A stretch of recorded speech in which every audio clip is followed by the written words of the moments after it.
Como há uma proposta temática, estamos de pé. Eu quero ler um texto que está na carta de Paulo aos Efésios, capítulo 2. Quero ler alguns versículos. Versículo 11, 12, 13, 16 e 19.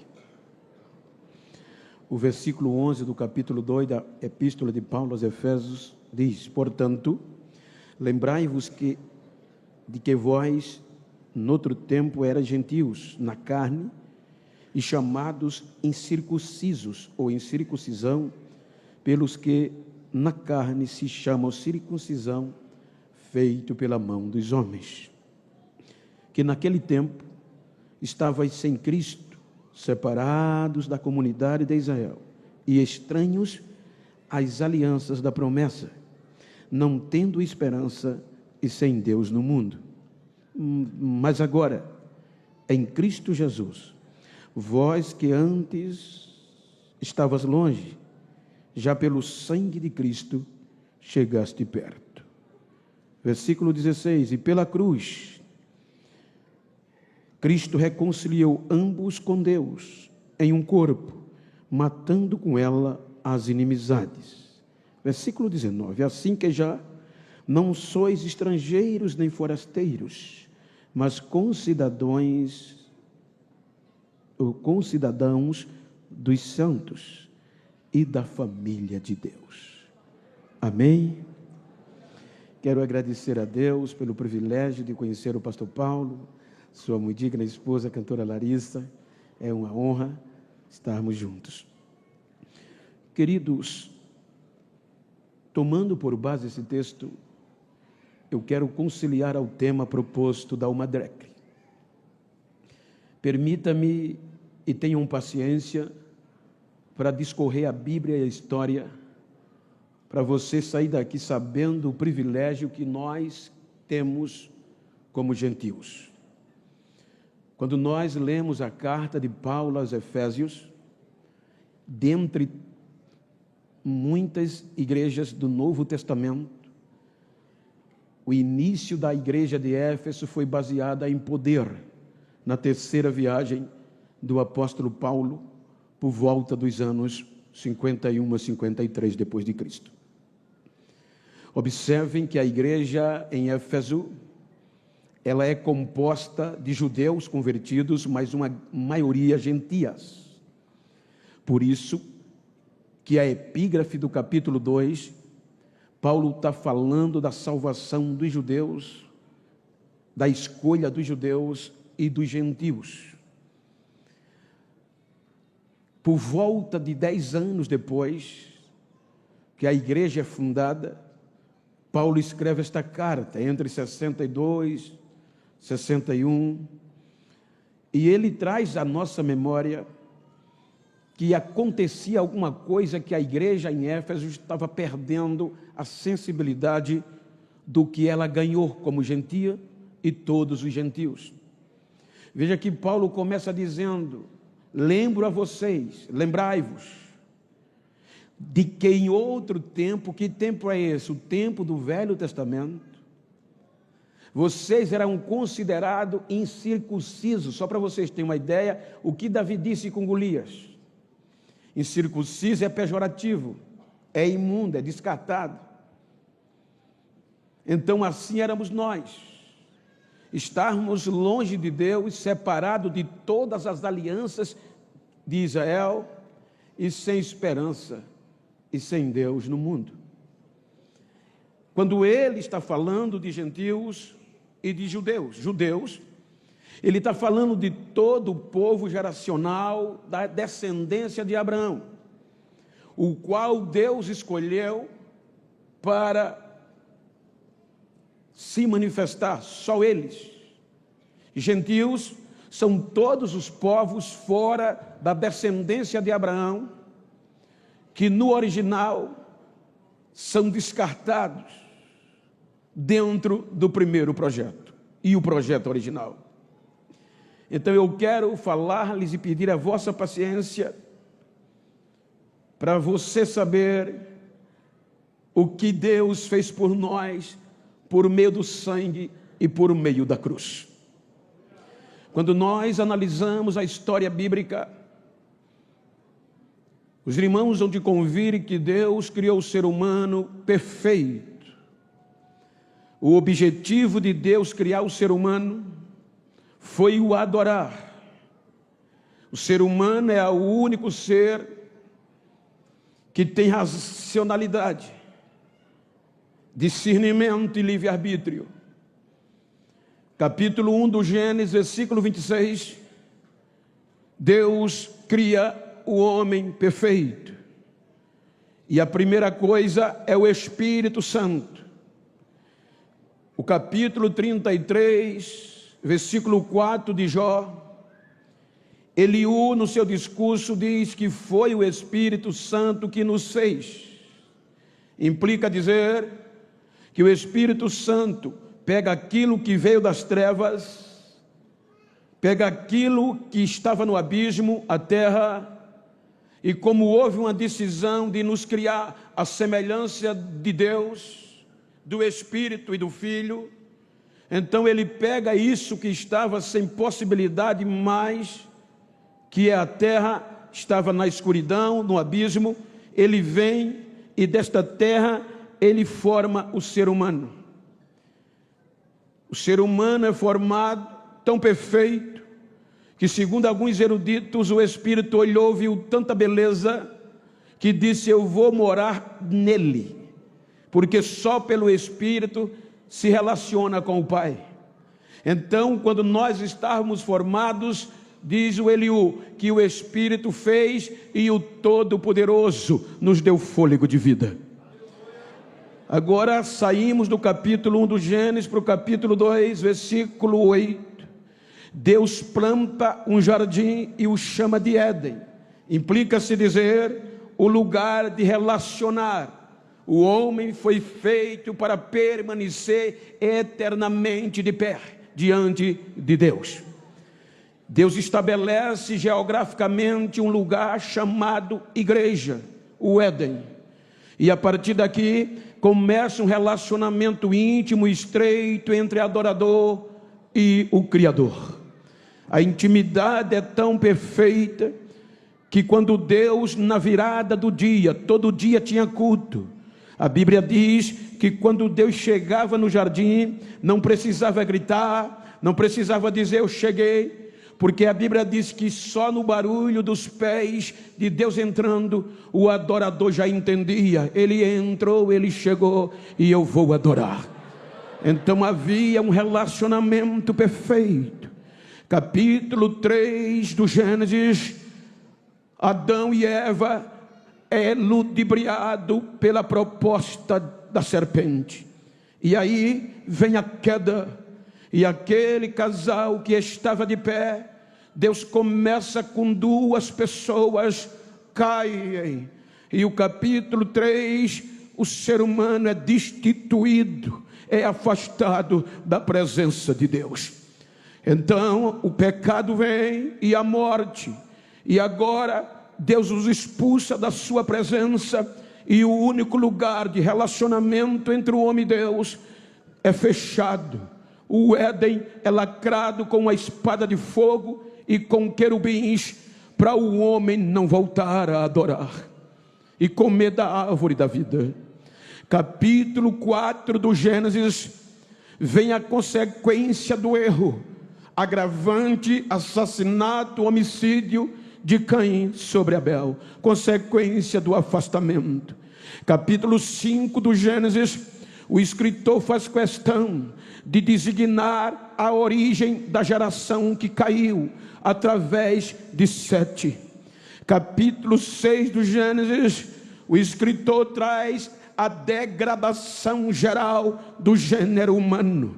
A queda agora se torna geral, porque o pecado consegue eliminar e dar sequência no impedimento do relacionamento.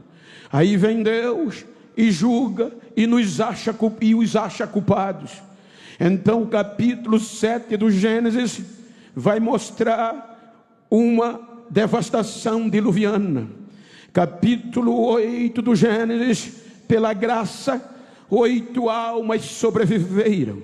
Então Deus, por 8 almas, começou com 2, caíram. Aí Deus vai recomeçar com 8 e diz a eles que agora tem uma aliança incondicional, pela qual ele não vai mais fazer como fez.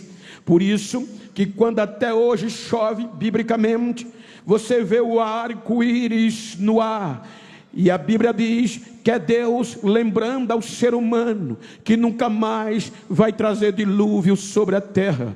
Quando você vê o dilúvio, é Deus dizendo de uma aliança incondicional.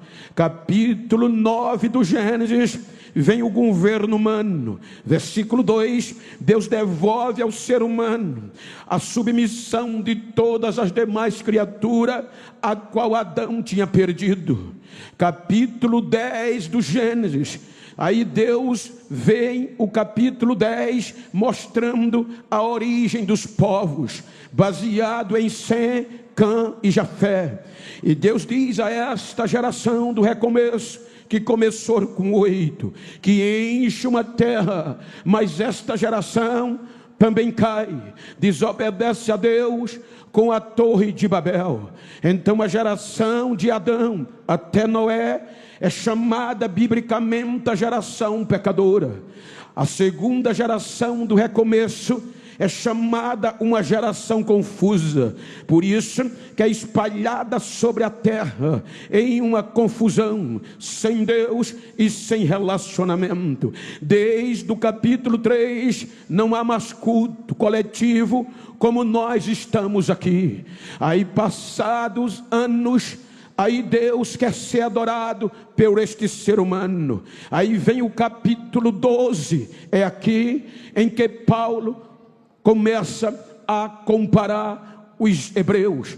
Aí Deus vai no meio da adversidade de uma geração vindo de uma confusão confusa, e faz uma proposta a um homem chamado Abrão, para que ele deixasse a sua terra, a sua parentela e a casa de seu pai, para um projeto transcultural, e iria para uma terra que Deus ia lhe revelar.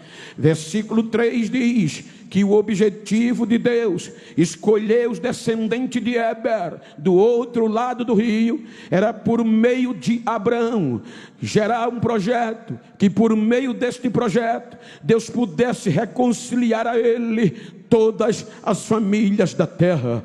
Então o projeto original vai começar com o objetivo de permanecer de pé para resgatar toda a raça humana a Deus. Então Abraão acredita e aceita a proposta. Então Deus agora vai recomeçar com porque as duas primeiras gerações caíram, ou seja, o pecado dominou. Aí agora Deus vai usar um único homem, pelo seu DNA, vai criar um povo chamado hebreu, um projeto que Deus disse, este vai ser um projeto espiritual, meu, e só ele vai ter direito a se relacionar comigo. Só os hebreus vão ter direito à minha aliança e às minhas promessas. Então veja que literalmente todos que não descendiam ou não viessem a descender de Abraão não tinham direito à aliança nem às promessas. Por isso que Deus vai usar o impossível. Quando Abraão não tem mais condição, está velho, e Sarai, além de esterilidade, ela perde o círculo natural, menstrual, os costumes das mulheres. Então não tem mais como gerar filho. Aí é que vem a promessa. Isaac nasce no capítulo 21. Capítulo 21, agora já são 3 envolvidos na promessa: Abraão, Sará e Isaac. Então agora diz a Bíblia que esta geração vem Jacó. Jacó é a hora do projeto Ecrodi, dentro da razão. Então Jacó vai gerar filhos das suas entranhas, da linhagem de Abraão. Capítulo 40 do Gênesis, versículo 26, o escritor diz que Deus os leva ao Egito por meio de José. E o escritor no versículo 26 diz que as almas que estavam no Egito, em Canaã, que desceram para o Egito, foram 66 almas.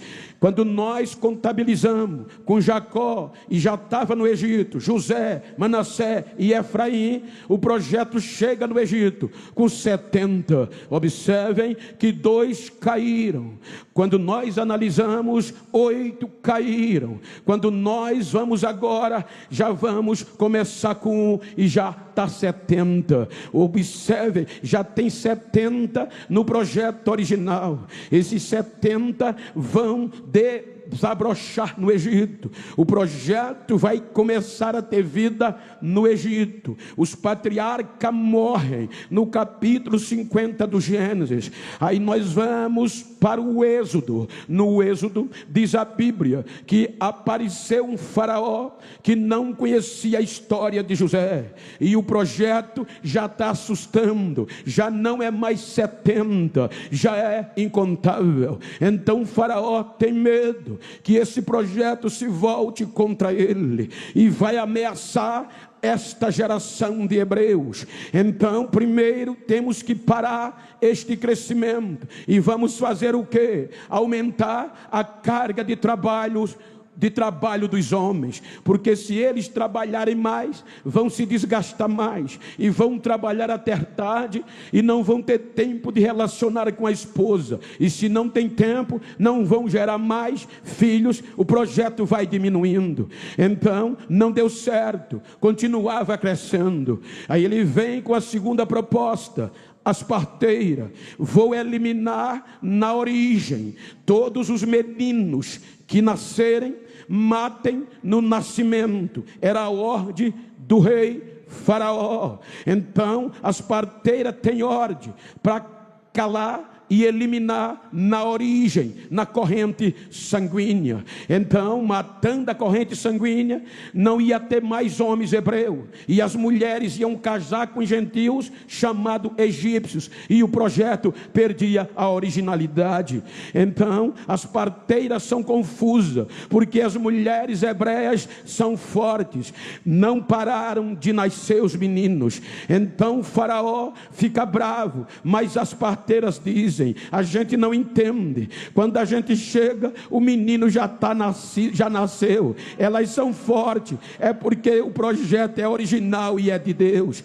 Então o faraó fica irado e decreta um projeto infalível. Ele agora dá uma ordem para todo o Egito, para que aonde tiver um Egito e no seu lado morar um hebreu, ou saber que na casa de um hebreu tem um menino nascendo, agora todos os egípcios vai ter que pegar o menino e jogar no Nilo. Por exemplo, eu sou um egípcio, Samuel é um hebreu, pastor Samuel, a esposa engravidou, o menino nasceu, eu vizinho, sendo egípcio, eu vou entrar na sua casa e com autoridade vou saquear o menino e jogo no Nilo para ele afogar. Então era isso que predominava. Para uma mulher hebreia engravidar era um perigo. É aqui que o capítulo 2 do Êxodo diz que no meio desta matança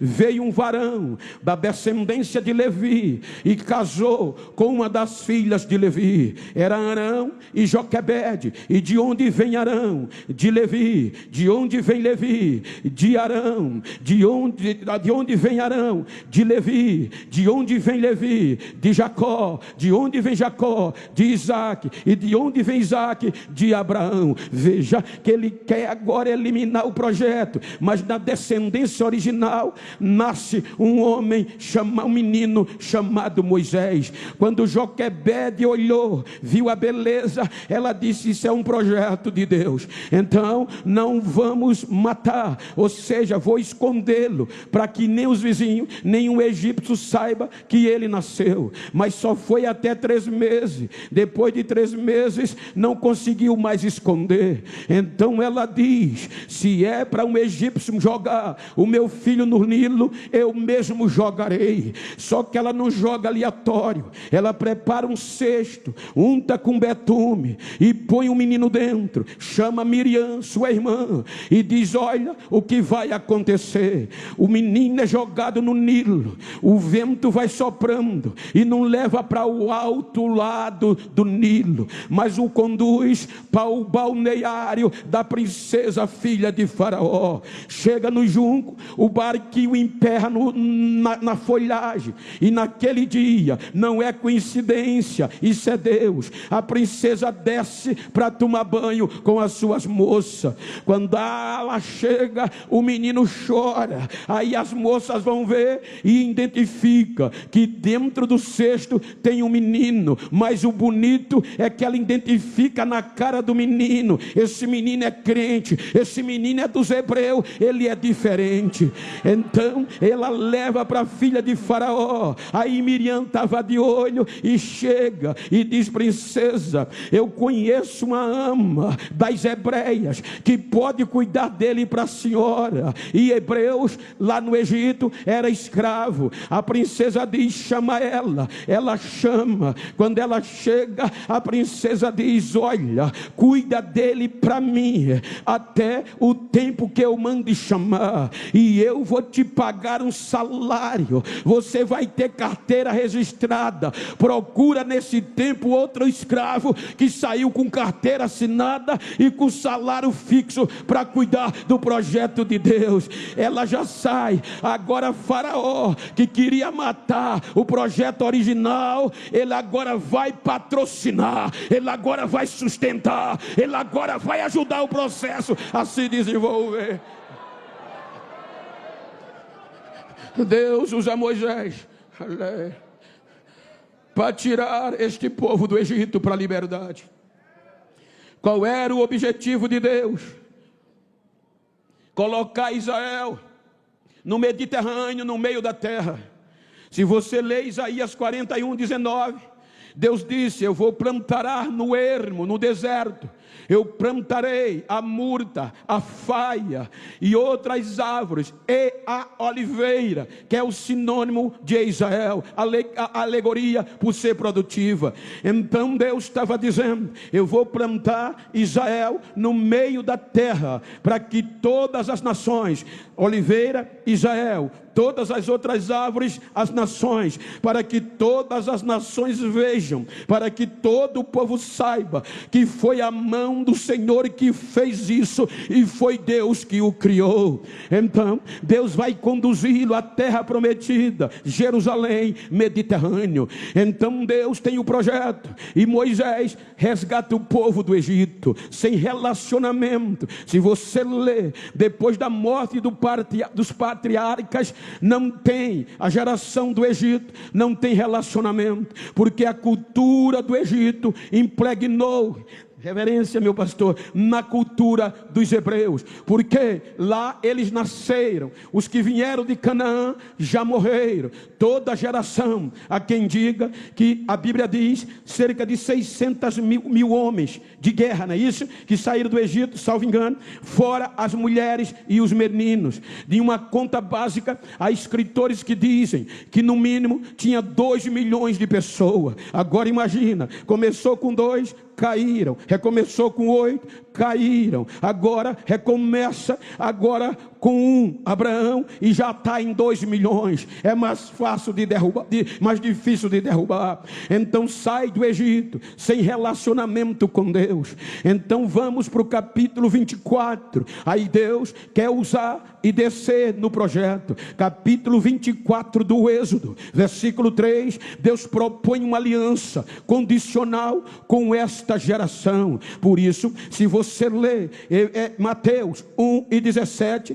diz Mateus, de sorte que de Abraão até Davi são 14 gerações. Então Deus vai trabalhar em 14 gerações para se manter de pé. Aí por meio de Abraão vem esses que eu estou dizendo. Aí com esta geração Deus vai fazer uma aliança. O povo propõe, o Deus propõe e o povo aceita condicionalmente. Se vocês observarem e cumprirem os meus estatutos, eu estarei e abençoarei vocês. O povo aceita em uma só voz. Aí vem a aliança, uma aliança que nós gentios estávamos fora. Por quê? No contexto egípcio isso era comum. Por isso que é o sangue e a cruz.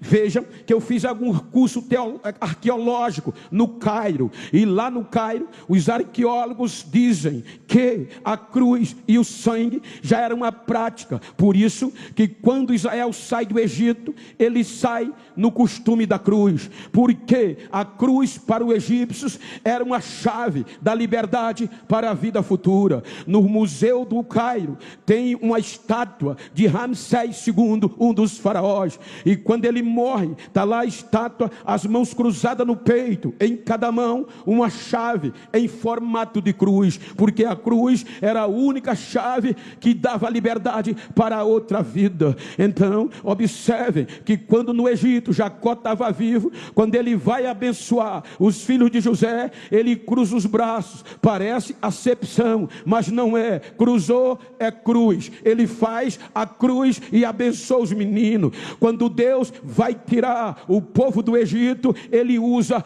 a cruz. O povo vai e Deus diz: não voltem pelo caminho do mar, Piairote, Baal-Zephon, e lá eles param. Aí vão cruzar o rio Jordão, e ou seja, vão cruzar o Mar Vermelho. Cruzar é cruz, tudo que cruza é cruz. Você pode observar, quando Deus vai guiar o povo, de noite, de dia, era uma coluna de nuvem horizontal, de noite uma coluna de fogo vertical. Cruz, ela sempre esteve presente na retirada para a liberdade, e principalmente o sangue. Mate o cordeiro limpo, puro, e meta o mel ou pinta os umbrais da porta, porque o sangue vai dar direito de vocês viver em meio da morte. Então observem que agora vai ter uma aliança baseada no sangue do novilho. Capítulo 24 do Êxodo, já que tem uma aliança feita mutualmente,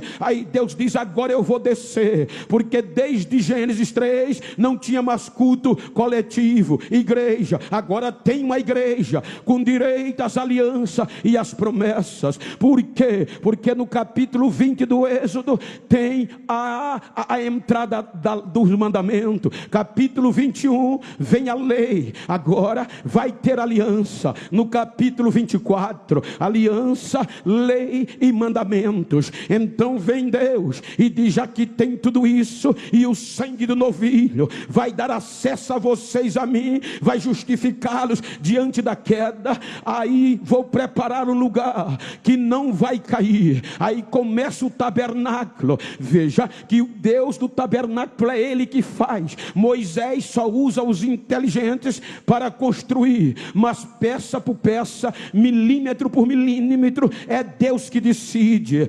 15 capítulos se passam. Quando chega no capítulo 40 do Êxodo, versículo 35, Moisés acabou a obra do tabernáculo. Versículo 34, vem vem o culto com todos os hebreus. Só eles tinham direito.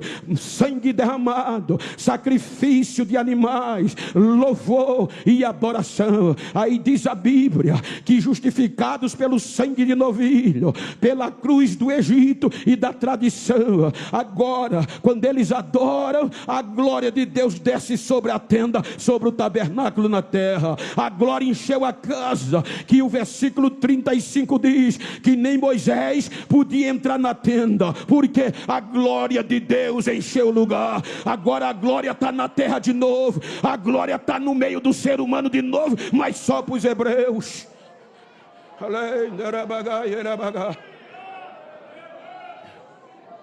Só eles adoravam.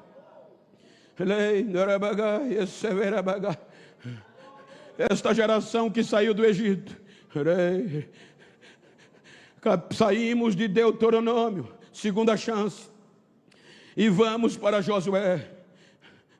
Quando eles passaram pelo Jordão, disse Deus: diga aos sacerdotes que volte aonde parar os pés e pegue 12 pedras. Josué 4, 5 por diante.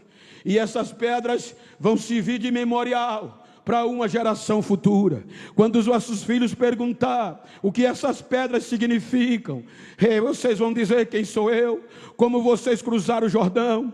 E ela vai servir de memorial. Memorial não pode ser esquecido. Então, aonde o arraial chegava, armava o tabernáculo, e as pedras estavam em lugar de destaque, para sempre lembrar a outra geração, porque uma geração vai anunciar a outra as grandezas de quem é Deus. Então não pode esquecer, há um memorial do que eles eram e do que Deus era, e nós fora das alianças e das promessas. Então saímos de Josué, vamos para Juízes. Juízes capítulo 2, versículo 10, diz: morreu Josué, os obreiros anciões que governava com ele, e toda aquela geração que cruzou o Jordão também foi sepultada. Aí diz o escritor que veio uma nova geração que não conhecia Deus e nem os seus milagres. Mas veja como é que pode eles não levarem em conta a história, porque havia um memorial, e um pai hebreu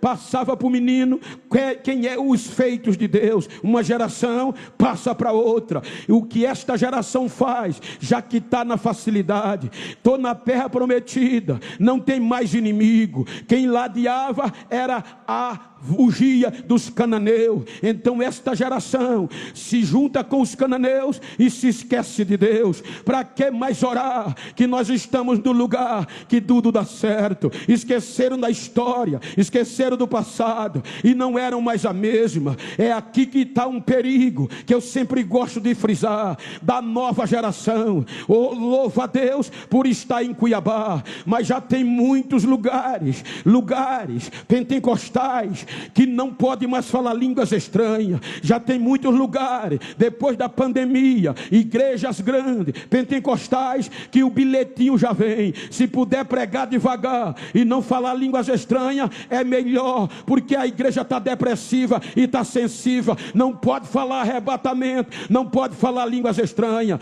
O conselho é pregar coach, e é bonito pregar prosperidade e mandar tirar o pé do chão. Ou seja, e muitos me aconselham: Bento, se tu continuar pregando Bíblia, pregando Pentecoste, tu não vai ter agenda, vai ficar para trás, porque a nova geração não quer saber disso mais não, só quer zoeira, só quer prosperidade e só quer palavra que vá motivá-la materialmente. Mas eu respondo: é porque vocês não conhecem alguns lugares. Eu vou continuar pregando Bíblia, vocês pregam o que quiserem, porque ainda tem uma geração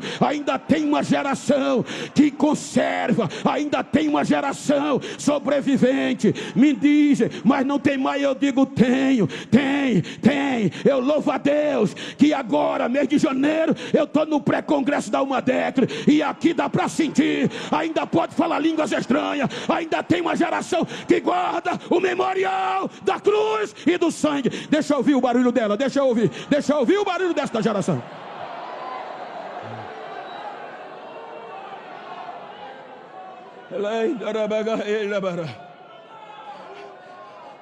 Essa geração termina o livro de Juízes, sem rei, sem líder, e cada um fazia o que queria. A geração de Abraão até Davi termina no capítulo 4, versículo 22 de Samuel, o primeiro livro. Se você ler, você vai ver o hino que eles cantavam, porque a vergonha veio. A presença de Deus era simbolizado pela arca. Oh, meu amigo pastor Emerson. Então, vem o contexto de dizer que agora eles perderam e os filisteus roubaram a presença de Deus. Caíram no original. Esta geração que recomeçou chegou a milhões, o pecado derrubou e caíram. Então o hino era Icabode, lá se foi a glória de Israel. A presença de Deus saiu e a arca foi levada. Esta geração perde a arca e a vergonha vem. Aí vem 20 anos, a arca, os filisteus devolvem, mas essa geração não vai buscar. A vergonha prevalece. Aí vem Deus e levanta a geração de Samuel. Samuel unge a geração de Davi. E aí diz Mateus 1:17, de Davi ao cativeiro, mas 14 gerações, que Deus não desiste e vai investir. Então Davi vem, é colocado sobre todo o Israel, está no trono, poder total. Ele senta no trono e começa a pensar: o que adianta a coroa, o que adianta essas vestes reais, se a glória de Deus não estar aqui? Deus já colocou Israel, a oliveira, no meio da terra, tem Jerusalém, e ele dizia: eu tenho que fazer um templo, mas eu vou buscar a arca, a glória tem que voltar. Ele vai buscar a arca. Quando a arca vai entrando em Jerusalém, eu acho lindo que a maior autoridade da época, o rei Davi, juntou os sacerdotes, juntou os músicos, adorando, sacrificando. A Bíblia diz que a glória vai entrar em Jerusalém de novo, depois de 20 anos. Aí a próprio Davi quebra protocolo. Quando a glória está presente, o rei rasga as vestes, o rei pula, o rei cai, o rei dança. Quem estava frio dizia: o rei está doido. Mas não é doido não, filho. É quando a glória de Deus chega, até a autoridade quebra protocolo. Não pode estar engessado. Deixa eu ver quem vai quebrar protocolo hoje aqui. Deixa eu ver quem vai sacudir este lugar pelo poder da glória.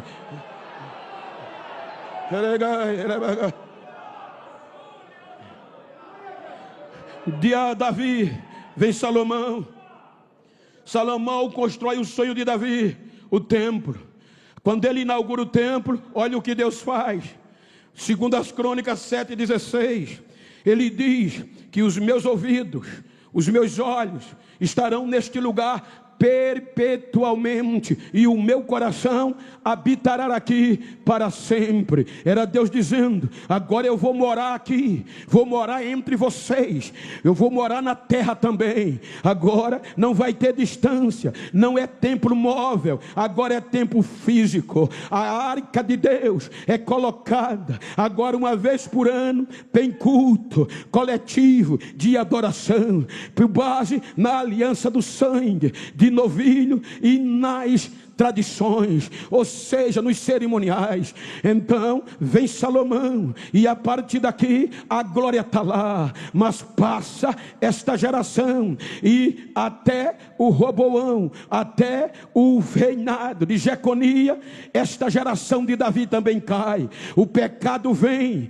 e o único lugar de culto, a morada de Deus, disse Jeremias 52:13, foi queimada pelos caldeus. Esta geração perdeu a arca também. Vejam que a primeira caiu, a segunda caiu, a terceira geração, ou seja, começando de Abraão, perdeu a arca até Davi. Aí Deus agora traz a geração de Davi, perde o templo e perde a arca. São levados para o cativeiro, sem Deus, sem culto, sem louvor, sem relacionamento. 70 anos, a saudade bate. O Salmo 137 diz que eles acordaram, lembrando de Sião, lembrando dos tempos dos cultos, lembrando da glória, quando eles estavam de pé. Aí foram chorar na beira do rio. Quando eles foram chorar, aí diziam os inimigos: cantem agora um daqueles hinos que vocês cantavam quando estavam de pé. Eles diziam: não podemos cantar estando fora de Jerusalém. Mas o sentimento de adoração não saiu do coração e nunca sai. Eles pegam os instrumentos e os músicos dizem, os meninos da banda, da orquestra diziam: esqueça a minha mão direita, se eu não pegar os meus instrumentos agora, a minha língua se apega ao céu da boca, se eu não entoar louvores a Deus fora de Jerusalém. Eles vão cantar. Aí vem o Salmo 138 e vai dizer o desaforo. Eles dizem: ó Senhor Deus, só a ti entoaremos louvores na presença dos deuses inimigos de todo o coração. Nós vamos louvar, nós vamos louvar. Aí Deus vai na beira do rio, Ezequiel 37, e diz: filho do homem, a partir do versículo 16, pega um pedaço de madeira, porque eles foram divididos por cativeiro, Judá e Israel. Escreve no pedaço de madeira: Efraim por José e todas as suas companheiras, as tribos. Pega outro pedaço de madeira, escreve Judá por Judá e seus companheiros, e gruda um no outro, cruz.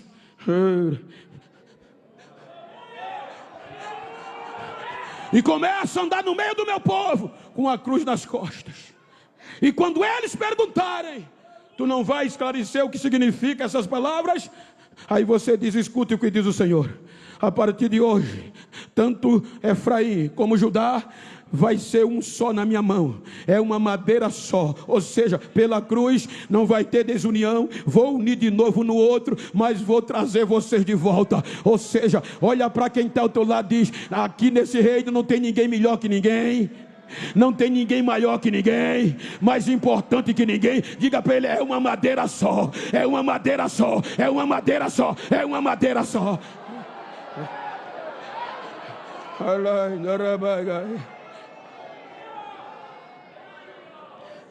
Deus arranca eles do cativeiro e agora vai recomeçar de novo o projeto com 50 mil pessoas. Porque a primeira caiu, a segunda caiu, todos caíram pelo pecado. Aí Deus vai recomeçar com 50 mil que voltam do cativeiro. Aí chegam no pó, na cinza, templo queimado. Aí Deus diz: faça um culto nas cinzas. Eles cultuam e a glória desce no meio do monturo. Aí Deus os jazeu e diz: recomecem, porque eu fiz uma aliança com vocês quando eu tirei vocês da casa da servidão no Egito. E por causa desta aliança, o meu Espírito está no meio de vós. Lembre que minha é a prata, meu é o ouro. Eu vou estremecer as nações, e a glória da segunda casa vai ser maior que a da primeira. Aí diz Mateus 17, que do cativeiro até Jesus são umas 14 gerações. Que Deus insiste no projeto original. Recomeçam, mas não tem mais força, sem arca, porque perderam a primeira. Adão perdeu a presença, o Espírito. A segunda, confusa, não desfrutou. A geração de Abraão até Davi perdeu a arca. A de Davi até Salomão perdeu a arca. Vão recomeçar sem a arca, mas a proposta era que a arca ia voltar, ia ser melhor do que até aqui. Recomeçam e não tem mais força. 430 anos antes de Cristo é o último profeta Malaquias. E essa geração cai, começa a cair. Vem o período do silêncio. 333 anos antes de Cristo, o Império Grego-Macedônio, por Filipe, domina parte do mundo e quer helenizar o mundo. Ele não consegue. O grande, seu filho Alexandre, assume e conquista o mundo antigo, inclusive a Palestina, a terra dos judeus. Ele queria helenizar o mundo, mas morre muito cedo. Os 4 generais, cada um assume uma parte, e a descendência, a dinastia Seleucida domina a Palestina. E dentro da descendência Seleucida tem um homem no meio do silêncio, chamado Antíoco Epifânio.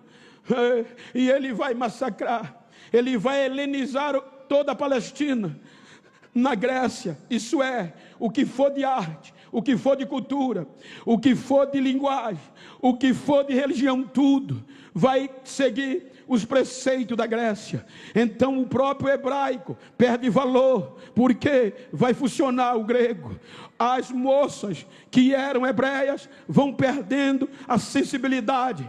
Por quê? Porque não queria mais se vestir como hebreia, porque o helenismo, a cultura grega, entrou na Palestina. Os meninos queriam agora disputar os Jogos Olímpicos, os hebreus, os jovens hebreus, mas eles não podiam, porque tinha o sinal da circuncisão nenhum dos membros. Então era vergonhoso, porque na época corriam nus. Então eles iam, fazia cirurgia, quebrava a aliança de Deus com Abraão para entrar no processo da pós-modernidade grega. E assim era. Então vem Antíoco Epifânio e vai envergonhar os judeus. Sacrifica uma porca ou um porco no templo de adoração de Zorobabel. A vergonha bate, mas eles não conseguem, porque o projeto era original. Então o tempo passa. Aí com 64 anos antes de Cristo vem o domínio romano, ou seja, com pouco tempo o Senado romano nomeia Herodes como rei da Judeia, dos judeus. Ele chega e passando pouco tempo os judeus pedem uma reforma no templo de Zorobabel. Para ganhar apoio, ele vai construir o templo que dá o seu próprio nome, dedicado a Deus, o templo de Herodes. Lindo, glorioso, mais chamativo do que o de Salomão.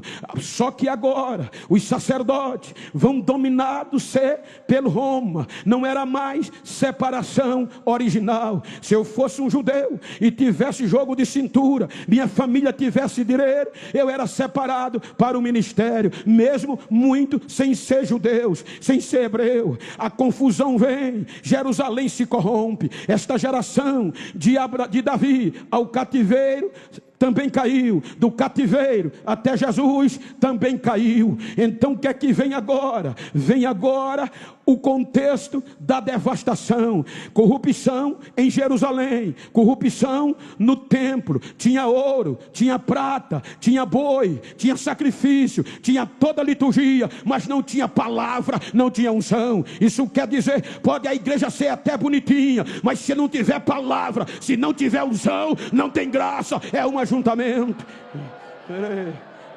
Por causa disso, cerca de 24 grupos deixaram Jerusalém para buscar vida melhor no deserto da Judeia, em um lugar chamado Engedi. Engedi era um lugar, um oásis no deserto da Judeia. Então sacerdote, grupo de falsos profetas, grupo de interesseiros, grupos 24 deixaram Jerusalém e foram para o deserto da Judeia. Só que em uma cidade perto de Jerusalém, no deserto, morava um sacerdote chamado Zacarias. E lá nasceu um menino chamado João Batista, que vai ver esse povo chegando no deserto e habitando. Sacerdote se enclausularam, os falsos profetas enganavam o povo, os interesseiros chamavam o povo para vir, que ia lhe dar futuro espiritual. Os agoreiros roubavam o dinheiro do povo e dizia: vamos nos fortalecer, vamos entrar em Jerusalém e vamos libertar o poder,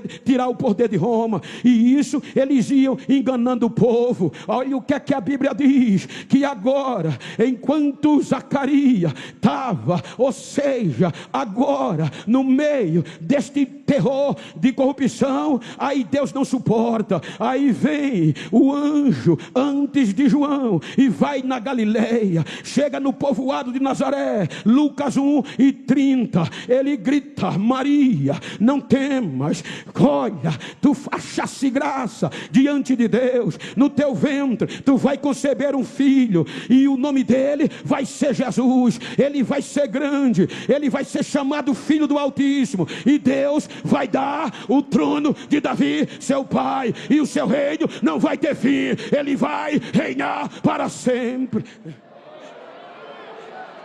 Jesus nasce no meio da corrupção. 6 meses depois, João Batista nasce no deserto.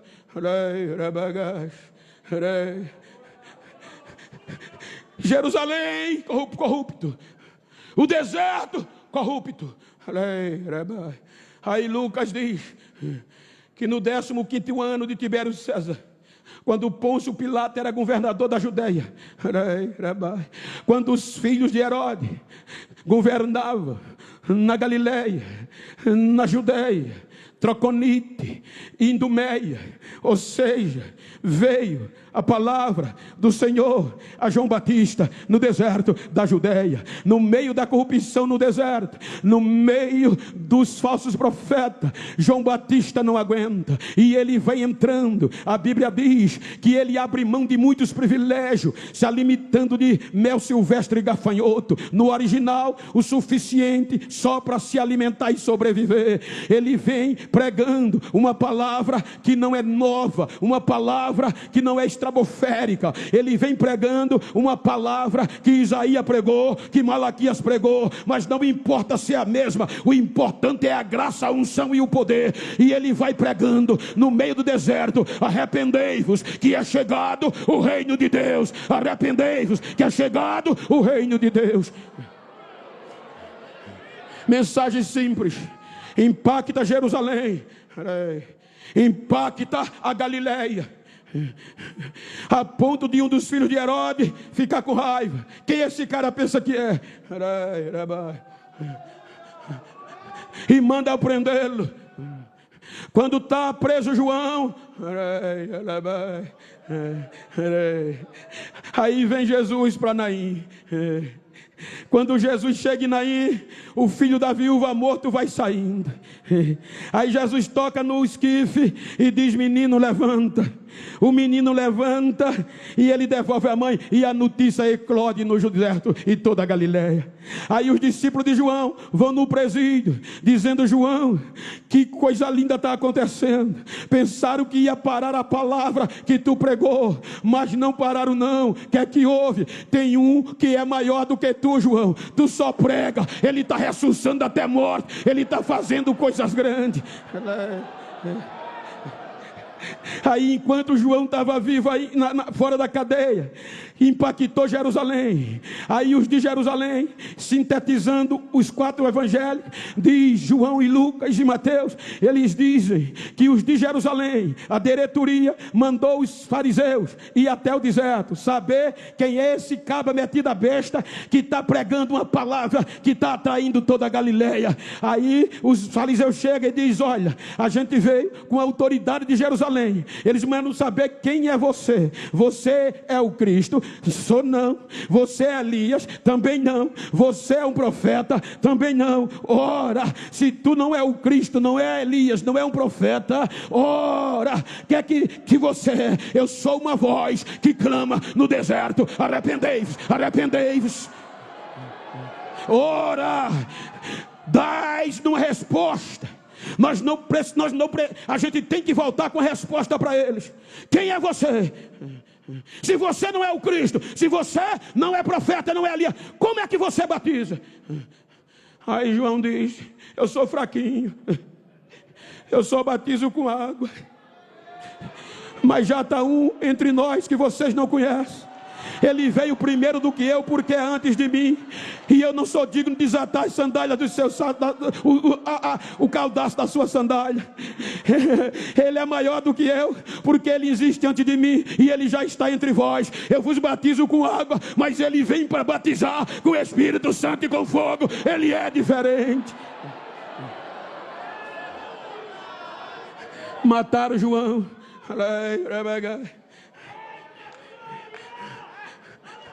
João preso, os discípulos vão a Jesus. João mandou perguntar: se tu é aquele que a gente estava esperando. Aí Jesus chama os endemoniados, expulsa os demônios, cura os enfermos e diz: vão e voltem e digam o que vocês veem. E viram, e ouvem. Quando eles saem, Jesus olha para a multidão e diz: o que vocês foram ver no deserto? Um homem fino? Uma celebridade? Ou um profeta? Sim, eu digo mais que um profeta. Olha que coisa linda, porque de todo o Velho Testamento não há ninguém maior do que João. Se nós analisarmos, você vai ver que desde Caim, porque Adão e Eva não nasceu do ventre, foram formados, mas Caim nasceu do ventre de Eva. De Caim até João, todos passaram pelo ventre. Mas quando Caim nasceu, Adão já tinha perdido a graça, já tinha caído. Então dali até aqui, ninguém sentiu dentro o que João sentiu. Você lembra que quando Maria foi visitar Isabel, João estava 6 meses no ventre, Jesus estava com 6 meses, e João Batista estava começando a se formar. Quando Maria chega e diz: Shalom, Isabel, Isabel é cheia do Espírito Santo, e João Batista se arrepiou dentro dela. Só por este arrepio se agitou, se tornou o maior do Velho Testamento. Só por conta disso. Aí Jesus diz: neste reino, a igreja, no reino de Deus, o menor vai ser maior do que João, ou é maior do que João. Você vai entender por quê. Aí diz a Bíblia que quando João morre, Jesus entra, pregando remissão de pecado. Mas ele veio para os que eram seus. Ele veio para restaurar a quarta, segunda geração que caiu. Mas os seus não receberam. A oliveira quebrou os ramos. E o pecado conseguiu derrubar todas as 42 gerações do projeto original. Não conseguiram ficar de pé. Rejeitaram a justiça de Deus, disse Paulo escrevendo aos Romanos capítulo 10. Veio para os que eram seus, mas os seus não receberam. Mas a todos que o receberam e creram no seu nome, ele vai quebrar a inimizade e torná-los filhos de Deus. É aqui que a gente entra. Por isso que existe a alegoria de Romanos 11. Se algum dos ramos se quebraram, o ramo da oliveira, produtiva, cultivada, produtiva, fértil, os ramos quebraram e rejeitaram a justiça de Deus. Aí Paulo diz que quando eles rejeitaram, aí Deus olha para os zambujeiros, símbolo dos gentios. Enquanto a oliveira é produtiva, o zambuzeiro não presta para nada. Aí Deus diz: vai dar certo. A natureza votou contra a própria natureza. Ela disse: não vai dar certo. Aí Deus disse: vai dar. Mas como? O sangue de novilho não vai resolver. A cruz de Ezequiel não vai resolver. Aí Paulo, Romanos 8:31. Se Deus é por nós, quem será contra nós? Isso é para gentil. Aquele que nem a seu próprio filho poupou, mas antes o entregou por todos nós. Como não dará com ele também? Como nos dará com ele todas as coisas? Aí agora vem um sangue puro. Porque para a gente entrar, tínhamos que ser adotados, filhos de Abraão. E para sermos filhos de Abraão, tinha que ter o sangue de Abraão nas nossas veias. O sangue puro, que pudesse perdoar os nossos erros e nos dar o direito de sermos enxertados na oliveira, no sangue, a seiva, como o sangue de Abraão. Aí agora a cruz de Ezequiel estava unindo judeu em judeu. Agora a cruz nos ombros de Jesus vai unir gentio aos judeus. Não podia. O amor de Deus pega os gentios, enquanto a própria natureza dizia: não tem como. Deus disse: vai dar certo. Eu vou unir os judeus nos gentios e os gentios nos judeus, e vou fazer um projeto só. O sangue é derramado, os chicotes dilacera ele. No jubileu, a liberdade vinha para os judeus. O mensageiro, 50 anos, o escravo era livre, a terra era livre, subiu o mais alto monte e tocava a trombeta. Agora, nós, como gentios, éramos escravos, forasteiro e estrangeiro, e escravo não tem direito aos direitos de filho, e forasteiro não tem direito de cidadão. Por isso nós estamos fora de todos os direitos e aliança dos judeus. Aí vem agora a cruz de Cristo, maltrata, e agora penduram ele no alto do Gólgota, pendurado na cruz, de braços abertos. Vai desistir? Desistiu não. 3 horas da tarde ele dá o brado de liberdade: Pai, está consumado, o preço está pago, em tuas mãos eu entrego o meu espírito. Os gentios agora podem ser adotados como filho. Eles agora vão ter direito. Eles agora vão ter direito. Terceiro dia ressuscita. Volta para o Pai. Se você olhar do capítulo 12 do Gênesis até aqui, com todo o privilégio dos judeus, o Espírito não teve liberdade de vir e ficar, por conta que todos caíram pelo pecado. Ele vinha, usava alguém específico e voltava. Agora Jesus diz para os judeus convertidos e para nós: Pai, eu disse à minha igreja que o Senhor ia derramar o seu Espírito, e não é para ir e voltar, é para ficar para sempre com ela. Jerusalém agora vai recomeçar com cerca de 120. Olha, começou com 2, caíram. Recomeçou com 8, caíram. Chegou a milhões, caíram. Agora vai recomeçar com cerca de 120. Diga para quem está ao seu lado, como diz o pregador: já pegou? Aí Lucas diz que de repente, Pentecoste, os 120, alegre, mas perseguido, represária, não vai prosperar, já derrubou 42 gerações, essa também vai cair. Aí de repente desce o que João também não recebeu, desce um barulho de um vento impetuoso e veemente nos 120, e enche toda a casa, e todos foram cheios do Espírito Santo de Deus, e falava novas línguas, conforme o Espírito concedia que falassem. Cheio é totalidade. Prega comigo e diz para quem está ao teu lado: se João Batista só se agitou e fez o que fez, impactou 5 regiões com uma mensagem simples, diga para quem está ao seu lado: imagina eu e você, cheio até a tampa, fazendo barulho. Esse mundo não vai suportar. O menor é maior do que João nesse reino.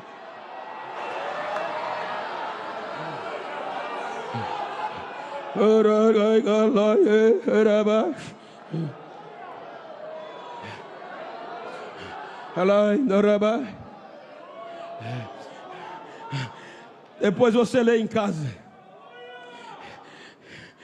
o que Paulo escreveu aos Romanos, capítulo 14, capítulo 8, a partir do versículo 14. Se alguém puder ler, que é lindo. Se tem um microfone aí, por favor. Você abriu a Bíblia. Paulo está escrevendo para os gentios que estavam fora de todas as alianças. Romanos 8, 14 por diante. Paulo está dizendo: porque todos que são guiados pelo Espírito Santo são filhos de Deus. Leia aí, rapidinho, por favor, pastor. Ele vai ler, eu vou repetir. Se você puder repetir, repita com ele.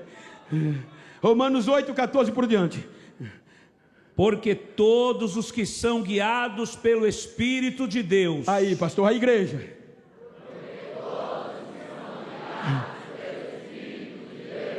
Esses são filhos de Deus. Estes são filhos. Segue até o 17. Ou 16, por aí, por 17. Vai, pastor. Porque não recebeste o espírito de escravidão. Esse espírito que foi encheu a igreja, diga, não foi um espírito de escravidão. Para outra vez estardes em temor. Para outra vez estarem com medo. Mas recebestes o espírito de adoção. O espírito de adoção de filho. Pelo qual clamamos. Pelo qual clamamos. Abba, Pai. Abba, Pai, meu paizinho. Prossegue, pastor. O mesmo Espírito testifica. O mesmo testifica com o nosso espírito. O quê? Que somos filhos de Deus. Que somos filhos de Deus. E se nós somos filhos. E se nós somos filhos, somos logo herdeiros. Somos logo herdeiros, temos direito. Também herdeiros de Deus. Também herdeiro de Deus. E co-herdeiros de Cristo. E co-herdeiro de Cristo. Se é certo. Que com Ele padecemos. Para que também com Ele. Sejamos glorificados. O outro. Por quê? Porque para mim tenho por certo. Para mim tenho por certo. Que as aflições deste tempo presente. Não são para comparar.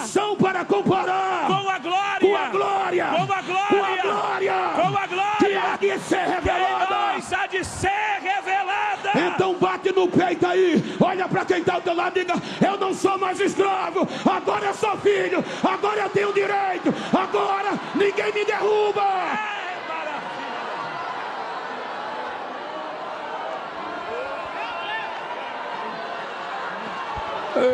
Cadê os filhos? Cadê os filhos? Cadê os filhos? Cadê os filhos? Cadê os filhos? Cadê a geração que ainda tem lenha para queimar? Cadê a geração que ainda tem lenha para queimar?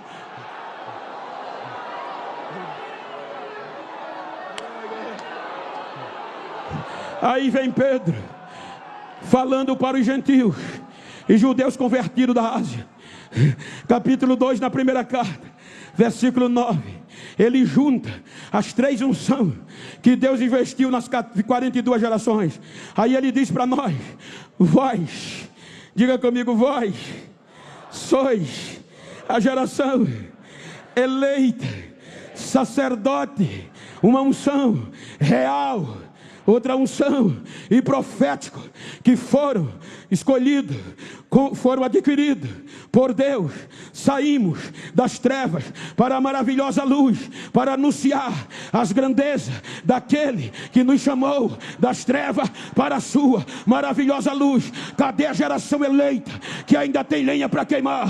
Porque lembrai-vos que em outro tempo vocês eram gentios e chamados incircuncisos pelos da circuncisão feita pela mão do homem. Vocês estavam no mundo sem Deus, sem paz, sem Cristo e sem esperança. Mas agora, pelo sangue, vocês que estavam longe chegaram perto, porque Ele é a nossa paz. Ele derrubou a parede da inimizade, da separação, e dos dois fez um. Pela cruz nos reconciliou, pelo sangue e pela cruz. Saibam que vocês não são mais estrangeiros nem forasteiros, mas são concidadãos da família de Deus.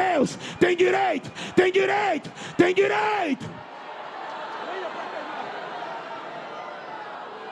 Me batiza com fogo.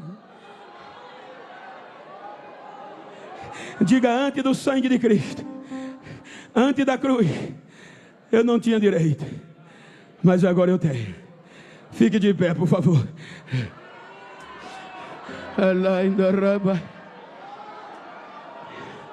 Esse é o perigo da nossa geração. A gente esquece, pastor Samuel, o direito que a gente tem, pastor Silas, e esperamos em pregadores e cantores. É um direito nosso, adquirido por Cristo Jesus, pelo amor de Deus. Então, que se você não é batizado, pode ser hoje. Se você quer ser curado, também já está no pacote. Eu gostei quando a cantora disse: procura um crente cheio aí. E como é que identifica? Ele costumamente faz barulho. Eu gostei disso. Então o pastor Silas me conhece. Se você puder e quiser, se tem uma pessoa íntima do mesmo sexo, a não ser que seja do mesmo sexo ou íntimo, vira para ela aí. Como eu estou com o pastor Samuel. Me ajuda aqui, companheiro. Eu sempre termino pregando com a igreja. Olha no olho dele, na menina dos olhos. Não olha para mim não. E diga a ele: não importa como você chegou no pré-congresso, importa como você vai terminá-lo. Diga: vou terminar mais cheio do que o que eu cheguei.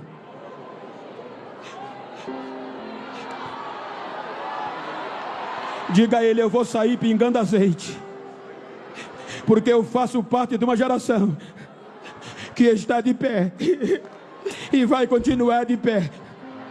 Diga: me faz um favor, depois desse pré-congresso, se tu encontrar algum besta por aí que pensou que eu estava frio, que eu não tinha direito às bênçãos, às alianças e às promessas, dá um recado a ele: a casa dele caiu, ele vai ter que me engolir, que eu vou sair fazendo barulho, eu vou sair cheio de Deus. Abraça ele, fale mistério com ele, profeta Rabagabaraba.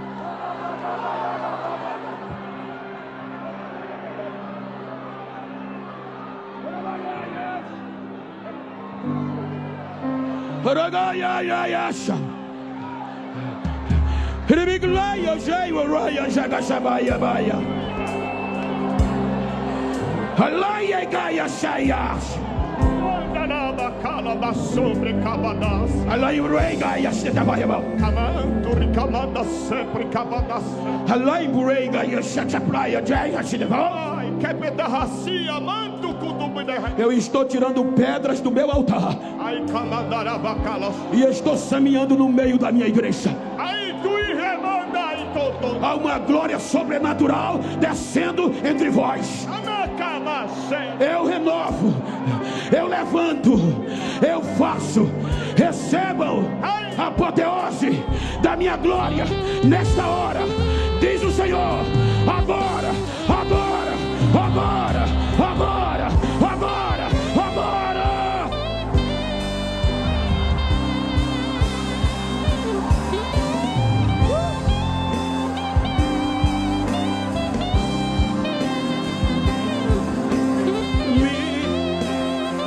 Me ajuda. Eu ouço um barulho. Jefferson Sueli, me batiza com fogo. Almas estão vindo. A primeira está aqui, cadê a segunda? Duas, cadê a terceira? Você era obreiro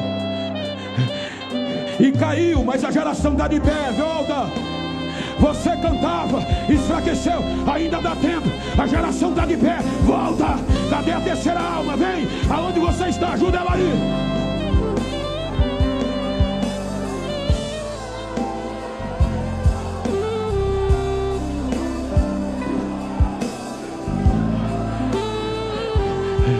Pega na mão desse crente que está do teu lado aí, se você pode. Eu não sou de fazer isso. Diga para ele: eu vou incendiar você hoje, sabendo que você tem direito às bênçãos e às promessas, e são irrevogáveis, e que agora as portas do inferno não nos derrubam mais. Então diga para ele: receba a unção que está sobre mim. E as almas estão chegando. Terceira, cadê a quarta? Põe a mão sobre o ombro dele e sobre o ombro dela e diga: receba a unção que está sobre mim. Diga a ele: eu quero ouvir línguas estranhas. Diga: eu quero ouvir até ir para casa. Receba batismo aí agora. Receba renovo aí agora. Ei, juventude, vocês fazem parte dessa geração. A minha geração está passando. A geração do pastor Silas está passando, mas tem uma geração jovem aqui em Cuiabá que vai impactar o Brasil, que vai impactar o mundo. Deixa eu ouvir o barulho da geração nova. Deixa eu ouvir o barulho da geração jovem. Cadê? Vai, vai, vai, vai, vai, vai. vai.